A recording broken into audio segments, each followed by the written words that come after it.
What you're about to witness isn't just another miracle story.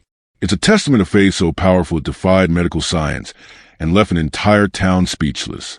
When a blind woman touched a forgotten statue, something happened that no doctor, no priest, no skeptic could explain. This is where faith meets the impossible. Before we continue, leave a comment telling me what city you're watching from. I really want to see how far these powerful stories are reaching. The morning fog hung heavy over the small town of Millbrook, Pennsylvania, as Margaret Sullivan made her way down the familiar cobblestone path. Her white cane tapped rhythmically against the uneven stones, each sound creating a mental map she'd memorized over 43 years of darkness. Born with a degenerative condition that stole her sight before her second birthday, Margaret had never seen the faces of her parents, never witnessed a sunset, never knew the color of her own eyes. Yet she moved through the world with a grace that made strangers forget she couldn't see them staring. That particular Tuesday started like any other. Margaret worked at the local community center, teaching pottery to children who marveled at how her fingers could shape clay into beautiful forms without needing to see them. The kids loved her, not out of pity, but because she told the best stories and never made them feel stupid for asking questions. She'd built a life of purpose despite what others saw as a limitation. But beneath her cheerful exterior, Margaret carried a weight that pressed against her chest every single day. 3 months earlier, her daughter Sarah had been diagnosed with the same genetic condition. At 7 years old, Sarah's vision was already beginning to fade. The doctors gave her 2 years, maybe 3, before complete darkness would claim her too. Margaret had accepted her own blindness long ago, but the thought of her daughter living in the same eternal night broke something inside her that she couldn't name. She prayed every night since the diagnosis, her fingers wearing smooth the wooden rosary her grandmother had given her. But heaven seemed to have gone silent. The community center sat next to St. Catherine's Church, a building so old that ivy had claimed most of its eastern wall. Margaret passed it twice daily, knowing its presence only by the way sound changed when she walked beside its massive stone walls and a faint smell of incense that seemed permanently embedded in the air around it. She'd been inside exactly once, 20 years ago, for her wedding. Since then, she kept her faith private, personal, away from the judging eyes she couldn't see but could always feel. On this particular morning, something felt different. As Margaret approached the church, she heard voices, urgent and upset. Construction sounds echoed from within the church grounds. She paused, her hand tightening on her cane. Father Michael's voice carried over the commotion, though she couldn't make out his words. Curiosity pulled her forward. She found the side gate, usually locked, standing open. The sounds grew clearer as she carefully navigated the unfamiliar path. "Please, you cannot do this," Father Michael was saying, his usually calm voice strained with emotion. "This statue has been here for over 200 years. It's not just art, it's faith itself carved in stone." "I'm sorry, Father." Another man responded, his tone official and unmoved. "The insurance company's decision is final. The statue is structurally unsound. It's a liability. If it falls and hurts someone, the church could lose everything in a lawsuit." Margaret understood now. They were talking about the old statue in the church's garden, the one she'd heard parishioners describe countless times. Our Lady of Sorrows, they called it. A massive marble sculpture of the Virgin Mary, her arms outstretched, tears carved into her face. Legend said the artist had lost his own daughter to illness and poured his grief into every detail. Some claim the statue wept real tears on certain holy days, though the church officially dismissed such tales as imagination. "We'll raise the money for restoration," Father Michael pleaded. "Give us time." "You've had 3 years of warnings, Father. The crew will be here tomorrow morning." "I'm sorry." Margaret heard footsteps departing, heavy and final. Then she heard something else, something that made her chest tighten. Father Michael was crying. Not loudly, but she recognized the sound of a man trying to hold back tears and failing. She'd made that same sound too many times since Sarah's diagnosis. Without thinking, Margaret moved toward the sound. Her cane found grass, then a gravel path. "Father Michael?" she called softly. The crying stopped abruptly. "Margaret, is that you? You shouldn't be here. The garden's not safe. I heard what happened. I'm sorry about the statue." She heard him approach, his footsteps careful on the gravel. "It's more than just a statue," he said, his voice thick. "My grandmother brought me here when I was 5 years old. She was dying of cancer, and she pressed my small hands against the marble and told me that Mary understood suffering, that she would always listen, even when God seemed silent. After my grandmother passed, I came here every day for a year. This statue, it's held the prayers of thousands. Tomorrow they'll reduce it to rubble."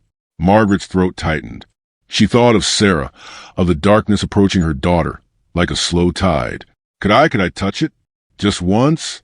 I've never felt it. Father Michael was quiet for a long moment. The insurance people said no one should go near it. The base is cracked, and the whole thing could topple. "I've lived my whole life in danger I couldn't see coming," Margaret said simply. "Please." She heard him sigh, then felt his hand gently take her elbow. "God forgive me for this," he muttered, leading her forward. The temperature dropped as they moved into the statue's shadow. Margaret could feel the presence of something massive above her. The way air moved differently around large objects. Father Michael guided her hand to the stone. The marble was cold, smoother than she'd expected. Her fingers found the folds of a robe, traced upward to what felt like hands, outstretched and open. She moved her touch higher, finding details she'd never imagined. The curve of fingers, the delicate carving of a ring, the subtle lines meant to represent fabric. Then her fingers found the face. She gasped. The carved tears were so realistic, she could feel each one's path down the marble cheeks. Her fingers trembled as they traced the sorrow etched into stone. In that moment, she understood why people claimed the statue wept. The artist hadn't just carved Mary. He carved the universal weight of every mother's fear, every parent's loss, every human who'd ever begged heaven for mercy. Margaret's own tears came then, hot and sudden. "My daughter," she whispered to stone. "My Sarah. She's going blind like me. I accepted my darkness, but I can't accept hers. I know you understand. You watched your son suffer. You know what it's like to wish you could take someone else's pain into yourself. Please, I'm not asking for myself. I've never asked for myself. But Sarah, she's only 7. She deserves to see the world." Her fingers pressed against the marble tears as her own tears fell. She thought of Sarah's laugh, the way her daughter described colors to her, painting pictures with words. Red like strawberry jam on warm toast. Blue like the feeling of cool water on a hot day. Yellow like the sound of morning birds. Soon, those descriptions would be all Sarah had left. "Please," Margaret whispered again, her forehead now resting against the cold stone. "If anyone is listening, please." That's when it happened. The stone beneath her fingers grew warm. Not gradually, but suddenly, as if someone had lit a fire within the marble. Margaret jerked back, but her hand seemed fixed to the statue. The warmth spread up her arms, into her chest, filling her with a sensation she couldn't describe. It wasn't pain. It was like being held, like being understood, like every prayer she'd ever prayed was being heard all at once. Then came the light.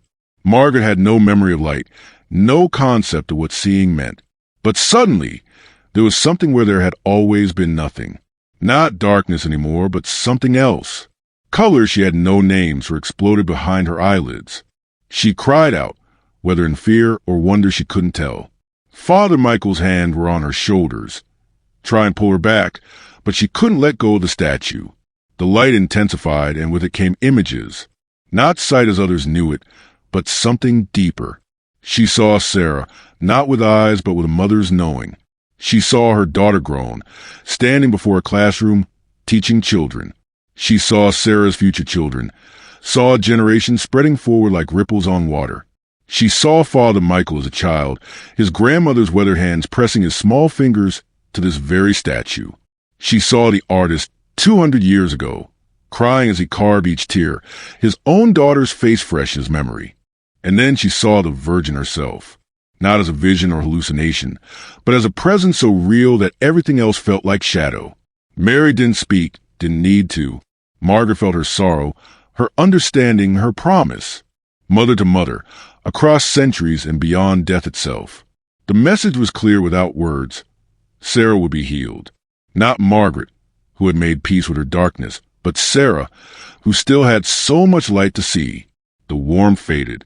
Margaret's hands released from the statue, and she stumbled backward into Father Michael's arms. She was shaking, her whole body trembling as if she'd run for miles. Her eyes were still blind, the darkness still complete, but something inside her had fundamentally changed. "Margaret, what happened?" "Your hands, they were glowing. I can't explain what I saw." She couldn't speak. Her throat felt raw, though she hadn't screamed. She simply held on to Father Michael and wept, not from sorrow but from a joy so profound it terrified her. They helped her home, Father Michael and two parishioners who come running when they heard the commotion. Margaret said nothing about what she'd experienced, couldn't find words that wouldn't sound like madness. She simply asked them to call the school and have Sarah brought home. When Sarah arrived, worried and confused, Margaret pulled her daughter close and held her as if she might disappear. "Mom, what's wrong?" Sarah asked, her small hands patting Margaret's face, feeling the tears. "Nothing's wrong, baby. Everything's going to be okay." That night, Margaret barely slept. She sat by Sarah's bed, listening to her daughter breathe, praying the promise had been real and not just the desperate imagination of a broken mother. When morning came, she heard Sarah stirring, then a gasp. Mom, something's different." Margaret's heart stopped. "What do you mean, baby?" "The fuzzy parts. The dark spots around the edges. They're gone. Everything's clear. I can see everything." The doctors had no explanation. The specialists they consulted over the following weeks were baffled. Sarah's degenerative condition hadn't just stopped progressing. It had reversed completely.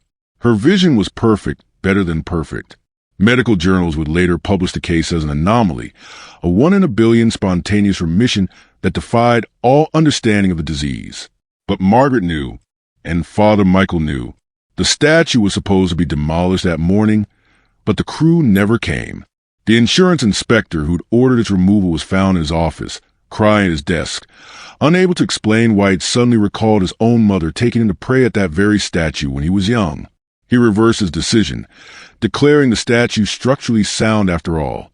Anonymous donations poured in over the following days, enough to restore the statue and the entire church garden. Word spread through Millbrook, though Margaret never spoke publicly about what happened. But people noticed things. They noticed how she moved differently now, not with sight, but with certainty that transcended physical vision. They noticed how Sarah seemed to glow with health, how the girl who'd been slowly going blind now painted pictures so vivid they made people cry. They noticed how the statue of Our Lady of Sorrows seemed different too, though no one could say exactly how. Some swore the marble tears looked wet in certain light. Others claimed they felt warmth when they touched it. Margaret returned to the statue every morning before work. She'd place her hands on the marble, feeling a familiar warmth that never faded, and whisper her gratitude. She still couldn't see, but she no longer lived in darkness. She carried within her the memory of that impossible light, the promise fulfilled, the proof that some love transcends every boundary, even death itself. Sarah grew up to become an ophthalmologist, dedicating her life to helping others see. She never forgot the morning her vision returned, though she didn't fully understand what had happened until years later, when her mother finally told her the whole story. By then, Sarah had children of her own, and she brought them to the statue, pressing their small hands against the marble just as Father Michael's grandmother had done a decade before. The statue still stands in the garden of St. Catherine's Church. The church is never empty now. People come from across the country, drawn by stories they've heard but can't quite believe. They touch the marble tears and leave their own. Most experience nothing more than the comfort of acknowledged sorrow. But sometimes, just sometimes, someone who needs it most feels that inexplicable warmth, sees that impossible light, and knows that they've been heard. Margaret is old now, her hair white, her hands weathered from decades of shaping clay. She still teaches at the community center, still tells stories to children who hang on every word. When they ask her if miracles are real, she smiles and says that miracles aren't always about getting what we want. Sometimes they're about discovering that love is stronger than loss, that faith isn't about seeing but about knowing, and that some promises transcend every law of nature. She never received her sight. That wasn't her miracle. Her miracle was learning that mothers love, reflecting the tears of a stone virgin, could reach across impossibility itself to save what mattered most. Her miracle was Sarah's laughter, bright and clear, describing sunsets to her mother with the joy of someone who knows what it means to nearly lose the light. The statue of Our Lady of Sorrows continues to weather storms and seasons, her arms still outstretched, her tears still carved in marble. But those who felt her comfort say the tears aren't just carved anymore. They're shared. They're understood. They're the proof that in our deepest darkness, we're never truly alone. If this story touched your heart, don't miss the next video appearing on your screen. It's about a janitor who discovered something in an old church that changed everything.